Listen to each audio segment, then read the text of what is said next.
Hi, Christy here. I want to talk a little bit today. I'm in my Akashic records. I opened them a few moments ago, and I'm going to launch with talking about the wisdom of nature. And this is being prompted by my obsession the last 24 hours of two Gambel quail, two parents, and their 8 little chicks who are hanging out in our backyard for the last day. Now, backyard really is mostly pool with some pavers and some artificial turf and a little bit of gravel from landscaping with some plants. So they can hide in the plants and they can find bugs in the gravel. And there's a wall right behind where they are. And in front of them is the pool, which is enclosed in glass. And the glass has gaps between the panels of glass. And this morning, one of the chicks went through the hole between the glass and now was on the pool side. And I was like, oh no, what do I do? So this is really where I'm bringing in this wisdom of nature thing.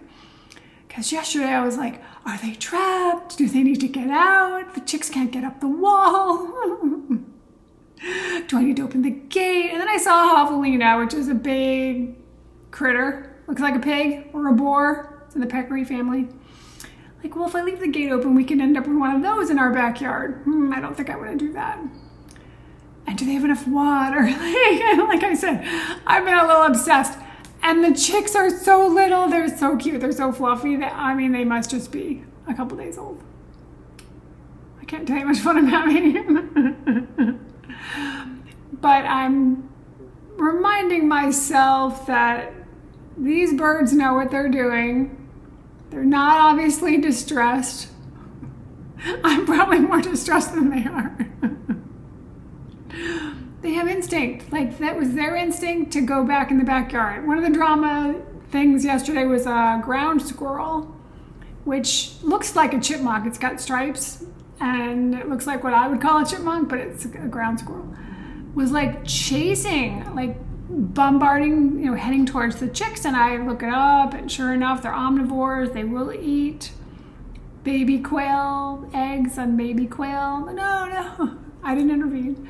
But the two quail went at it with this animal. Again, it's a fairly safe place, but other creatures can get into the area.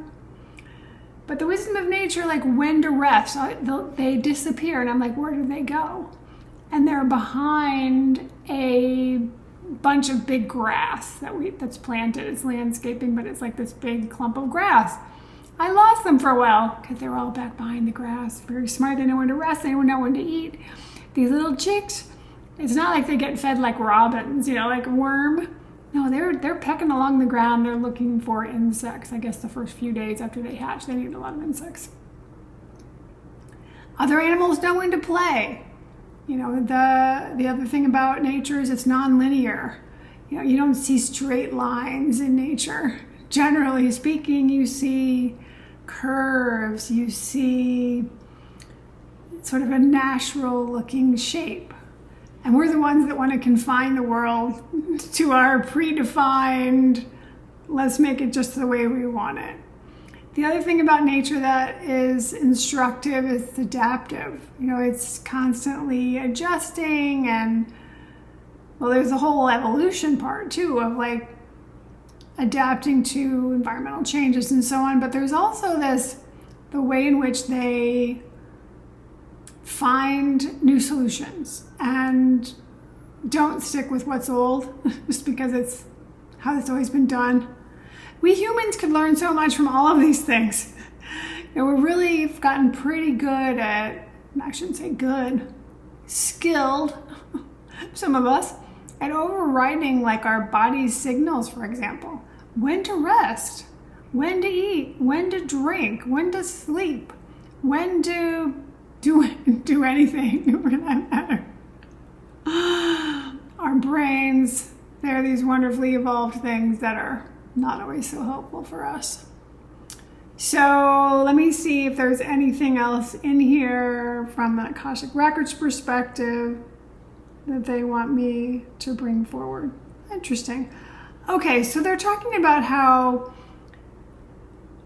most of our past lifetimes, we were closer to the earth because either you were farming, there weren't that many different occupations. You were farming, there were hunter-gatherer lifetimes and so on. Shelter was, they're describing it as permeable.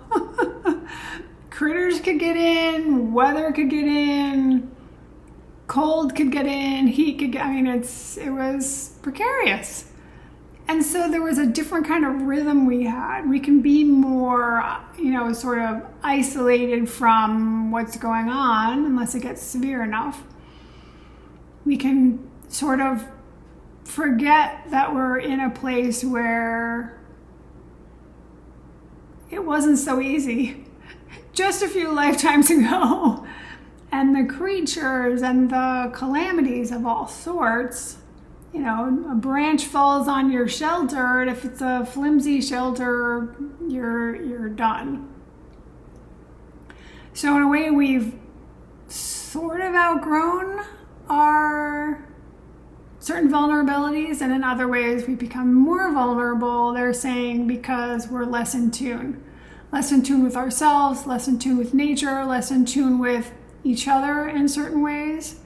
If you had to rely on a community, like a very visible community of people, it was very different than here where, you can order from Instacart if you're in the US. You can order your food delivered, you can order your groceries delivered, you can have items delivered, your electricity just comes to your house.